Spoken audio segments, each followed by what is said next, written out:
यार ये इतने मच्छर कहाँ से आ गए? पहले तो कभी नहीं थे। आपको पता भी है कि एक मच्छर कितनी बीमारियां फैलाता है? शू हट शू शू। क्या नहीं पता? तो चलिए शू इसी पर बात कर लेते हैं। शू हट। और उससे पहले लेट्स रोल द इंट्रो। शू।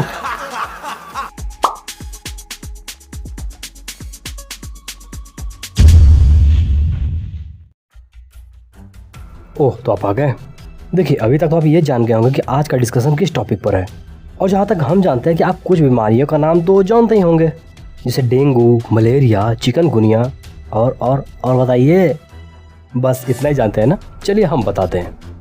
सबसे पहले हम आपको कुछ ऐसी बीमारियाँ बताते हैं जो आपने शायद ही सुनी हो या हो सकता है ना ही सुनी हो। और उससे पहले 2-3 पॉइंट्स को जरूर जान लें, जैसे इंसेफेलाइटिस एंड मेनिंजाइटिस।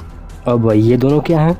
देखिए दोनों सूजन होते हैं ब्रेन एंड स्पाइनल कॉर्ड के, लेकिन जहाँ एक तरफ इंसेफेलाइटिस ब्रेन में सूजन करता है और वहीं पर मेनिंजाइटिस की वजह से ब्रेन के मेम्ब्रेन्स पर सूजन आता है। ध्यान रखिएगा ये बात। और इसी से मिलता जुलता एक टर्म आएगा सीजर। अब सीजर क्या है? सीजर ज़्यादा कुछ नहीं, ब्रेन का मिसफंक्शन है। इसमें ब्रेन एबनॉर्मली काम करेगा, जैसे अनकंट्रोल झटके लगेंगे, अचानक से आपकी याददाश्त चली जाएगी।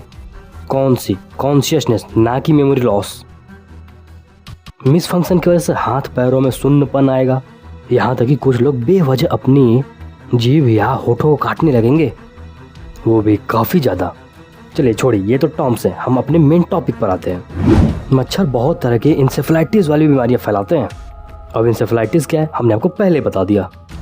अब उनमें से कुछ इंसेफेलाइटिस है जैसे कि ईस्टर्न इक्विन इंसेफेलाइटिस। नॉर्मली इनमें हल्का फुल्का बुखार, सिर दर्द, स्टिफ नेक, थकावट या वोमिटिंग जैसे फीलिंग होंगी, पर सीरियस कंडीशन में ये सीजर्स कर सकते हैं। मोस्टली में तो ये सिम्टम्स शो भी नहीं होते। जैसे जैसे ये सीरियस होते जाते हैं वैसे वैसे जॉइंट पेन, ठंड लगना, ज़्यादा बुखार या फेब्राइल इलनेस जैसे प्रॉब्लम्स हो सकते हैं। ईस्टर्न इंसेफेलाइटिस वायरस टोगाविरिडी फैमिली से बिलोंग करता है। और इतना ही नहीं, एट लास्ट मेनिंजाइटिस भी हो सकता है। ये मोस्टली क्यूलैक्स मच्छरों द्वारा होता है। और इसी का एक भाई है वेस्टर्न इक्विन इंसेफेलाइटिस। देखिए इसके सिम्टम्स ज़्यादातर दिखते नहीं है, पर जितने सिम्टम्स हैं उसमें मोस्टली हल्के फुल्के फीवर, थकावट यानी लथार्जी, स्टिफ नेक, वोमिटिंग शामिल हो सकते हैं। पर अगर सीरियस कंडीशन हुआ तो ये सीजर्स कर सकते हैं। नेक्स्ट है ला क्रॉस इंसेफेलाइटिस। मोस्टली इनमें भी सिम्टम्स नहीं दिखते और ये ज़्यादा नुकसान नहीं करता, पर अगर इसका क्योर न किया गया तो ये कॉम्प्लिकेशंस बढ़ा देते हैं और ये मोस्टली 16 साल से नीचे बच्चों को जल्दी अफेक्ट करते हैं। सीरियस कंडीशन होने पर हाई फीवर, सीजर, और अगर सीजर आया तो मिस फंक्शन भी आएगा। और मिस फंक्शन को से डिसओरिएंटेशन यानी कि चलने फिरने में प्रॉब्लम, बैलेंस करने में प्रॉब्लम, और इतना ही नहीं पैरालिसिस और यहाँ तक कि डेथ भी हो सकता है। चलिए छोड़िए आगे बढ़ते हैं। नेक्स्ट है हमारा जेम्स टाउन कैनियन इंसेफेलाइटिस। ये भी बाकी इंसेफेलाइटिस जैसा ही है, same condition, headache, pain, vomiting, fever, chill यानी ठंड लगना, एट्सेट्रा एट्सेट्रा। लेकिन अगर कॉम्प्लिकेशंस बढ़े तो ये आपकी रेस्पिरेटरी सिस्टम पर भी अटैक करता है, जिसकी वजह से आपको सोर थ्रोट, कफिंग एट्सेट्रा ये सब हो सकता है। और अगर कॉम्प्लिकेशन और ज़्यादा बढ़े तो डेथ भी हो सकता है। ये मोस्टली कनाडा में पाए जाते हैं गर्मियों में। नेक्स्ट है हमारा सेंट लुइस इंसेफेलाइटिस।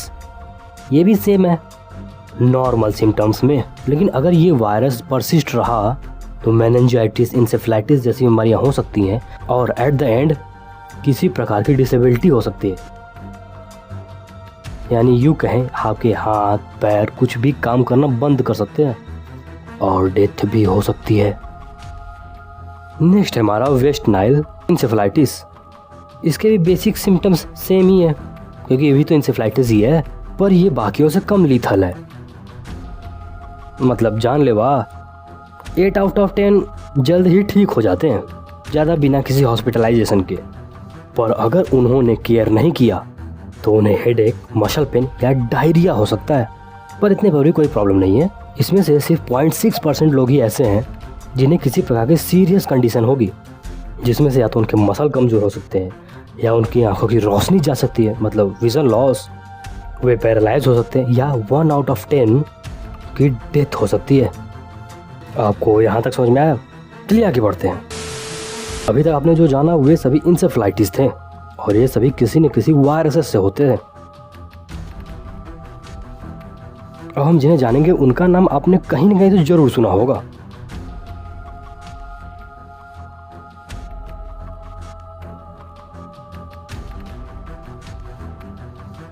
पर हम डेंगू, मलेरिया और चिकनगुनिया के बारे में बिल्कुल नहीं बताने वाले।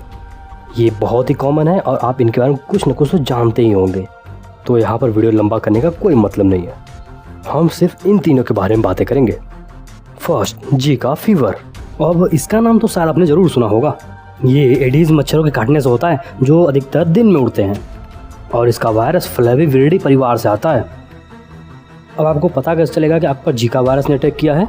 तो पता करने के लिए जो सिम्टम्स हैं वो हैं बॉडी पर रैशेस हो जाना, खुजली, इचिंग या हेडेक और कभी कभी कंजक्टाइविटिस देखने को मिलता है। अब जिन्हें ये नहीं पता उन्हें मैं बता दूं, ये देख रहे हैं आप? बिल्कुल सही, लाल आंखें, यही तो है कंजक्टाइविटिस। और बाकी सिम्टम्स में वही डेंगू मलेरिया जैसे, लेकिन चिंता कोई बात नहीं, ये बहुत ज़्यादा डेंजरस नहीं होता। नॉर्मली आप दवा लोगे ठीक हो जाओगे। तो नेक्स्ट है हमारा येलो फीवर। अब जैसा नाम से आपको पता चल रहा है, येलो यानी कि पीला और फीवर यानी बुखार। तो ये ऐसा बुखार है जिसमें बॉडी पीली पड़ जाएगी या यूँ कहें जॉन्डिस हो जाएगा। इसमें बॉडी में जगह जगह दर्द, सिर दर्द, उल्टी, दस्त या यूँ कहें वॉमिटिंग, डायरिया और कभी कभी तो ब्लीडिंग जैसी समस्याएं देखने को मिलती हैं। वैसे तो दवा लेने पर ठीक हो जाएंगे, पर अगर आपने इसका इलाज नहीं कराया। नेक्स्ट है फाइलेरिया। इसका नाम तो आपने जरूर सुना होगा। फाइलेरिया के लिए क्यूलेक्स मच्छर जिम्मेदार होते हैं। आगे की तस्वीरें कृपया अपनी जिम्मेदारी पर देखिए।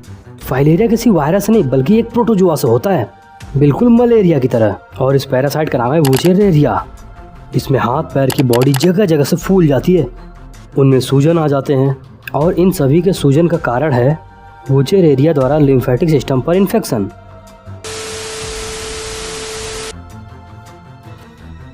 और सिर्फ हाथ पैर ही नहीं, किसी किसी के तो टेस्टिकल भी सूज जाते हैं। देखिए इसीलिए तो कहते हैं सेफ रहिए।